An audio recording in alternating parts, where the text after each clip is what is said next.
G'day, fellow YouTubians. So every now and then, someone will ask me a question about my Ibanez guitars. You know, what year are they? How much did you pay for it? That sort of stuff. So I thought I'd make a video about my 80s Ibanez guitars. You can see me playing all these guitars on past videos that I've done, but I've never made a video specifically talking about it or reviewing it or anything like that. So I've got 4 guitars that are Ibanez from the 80s. I friggin' love 80s Ibanez guitars for some reason. I'm not one that likes sort of strat shaped guitars. I like the fancy shape, like Explorers, V's, Destroyers, that sort of stuff. And Ibanez don't really make that style of guitar anymore these days. Well, very, very rarely.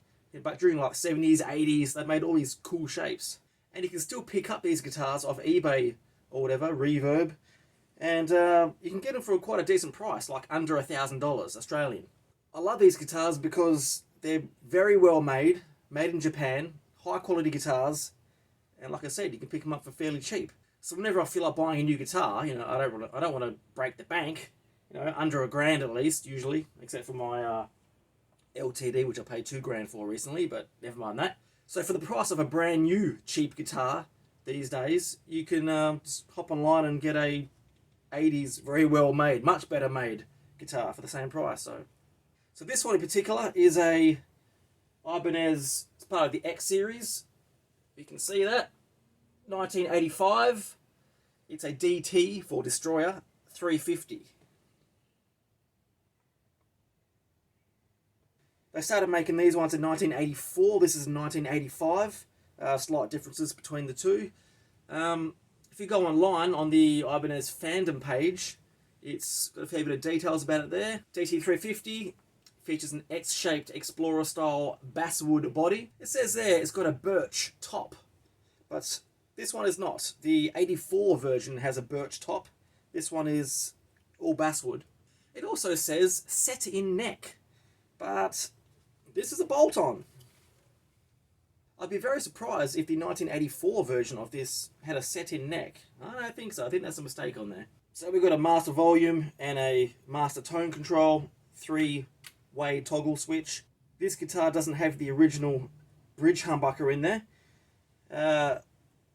It came with a, what was it? Seymour Duncan JB, I think it was. That I swapped it out and put a DiMarzio X2N, which is quite similar to the old Ibanez V5 humbucker.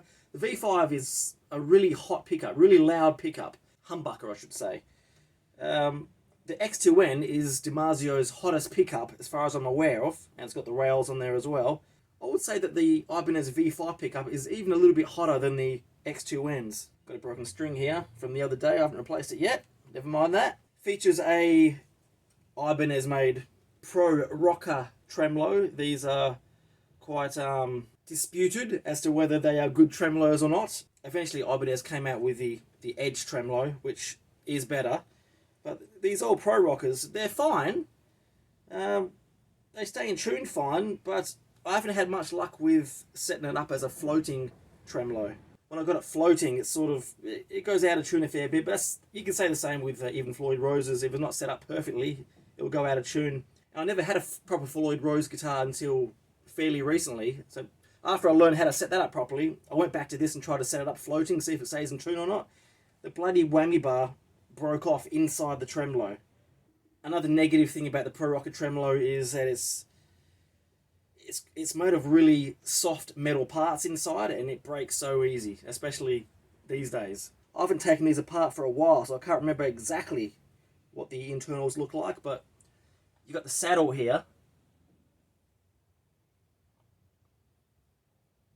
And there's a little mechanism here. You probably can't see that. That sits underneath. And then there's a screw through it. And when you, especially if you try to adjust the string action on these, when the strings are still tight, these things just snap so easy. It's really soft metal. It's almost like plastic. And these parts are very hard to find. I was fortunate about 3 years ago to find someone that had a lot of spares. and they actually like coated it in some sort of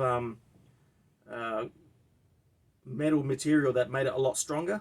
So I'm lucky. If I have any more problems with these breaking, I've had it happen about 3 times, I can fix it. But a lot of you guys out there might not be able to find the parts. So that's a negative for these Pro Rocket tremolos, I suppose. If you set it up and leave it alone, they're fine. But I would say if you start adjusting the action, bloody detune the strings, because yeah, you can't find these anymore. Some people online have got some fancy ways of working around it, like modifying the tremolo and yeah, getting around that. But I've got a heap of these things that have been recoated. Rosewood fingerboard, as you can see, locking nut. It says the neck is maple. Tech grip knobs. What else we've got? Oh, the tuners. Smooth tuner 2s. Plenty of videos on my channel, like I said, of me playing all these guitars. I don't want to demo them one by one right now. You know, I've got hundreds of videos on my channel. Up next, 1982 Rocket Roll 2. RR50, this one. Paul Gilbert was an avid user of this guitar. He still has it in his collection. So again, solid body, made in Japan, 1982. It says this one is obviously a V-shaped birch and basswood body bolted to a 3-ply maple neck. Again, 22 frets. And if I didn't mention it, the DT350 has 22 frets as well. Yeah, definitely rosewood. Jib Rolltar fixed bridge. Righto, that's that. It's getting quite rusty these days. I hope I can find a original replacement. The original humbucker is a Ibanez made V2. It's not really high gain enough for me. It's not hot enough for me. So I swapped it out for again a Damasio X2N. I still got the original humbucker though. The other one, what is it? Super 70. The tuners on this one is the same, but you know, silver. Smooth tuners too. Ibanez Rocket Roll 2. You can see that. 2 volumes and a master tone control. 3-way toggle switch. I picked up the DT350 online for about $750, $800 Australian. This one about the same, about $800 Australian. Next up, Proline 1660. Again, Paul Gilbert has this one in his collection, but the pearl white version. It's got quite a few scratches on it these days. Maybe one day I'll get it refinished, I don't know. Or I might just leave it original. Ibanez Proline series. Again, made in Japan, 22 frets. Got the dreaded Ibanez Pro Locker tremolo on there. I've had this guitar since I was 17. 1997 I've had this guitar since. So I haven't really had any issues with the Pro Rocker tremolo on this one. I've been super careful. I set it up once and I haven't really changed it since, and it's fine. On the green one, the DT350, I've broken it about 3 times, you know, stuffing with it, trying to get it set up right. But then I realised, no, you got to loosen the strings first, otherwise, you know, that flimsy metal just snaps. These are a copy, I believe, of the, you know, like the Jackson Randy Rhodes that came out back in the day. We've got an ebony fingerboard on this one. 1 master volume, 1 master tone, 3-way toggle switch as usual. Again, with the V5 Ibanez humbuckers. Originally this guitar didn't have the original neck V5, but I found one about 3-4 years ago and got it off eBay and then put that sucker in there, so it's all original now. I was surprised to see online that this guitar is actually made from alder. I thought it was basswood, but it's alder apparently, assuming the Ibanez wiki is correct. Again, bolt on. Nothing wrong with bolt on. It says the neck material is 1-piece maple. So there you have it. What else is there to tell? Alder, maple neck, ebony fingerboard, V5s, Pro Rocker tremolo. It has served me well all these years. Oh yeah, again, smooth tuners too.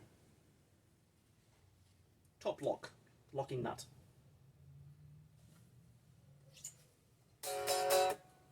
1985. Last up, like I said, I'm not a big Strat shape fan, but it's cool. Ibanez Proline 1550. As usual, made in Japan. 22 frets. Pro Rocker tremolo. The original humbucker was... what was it now? Ibanez IBZ. Triple magnet humbucker. Still got it, but again, it's not very high output. So I swapped it for a DiMarzio deactivator.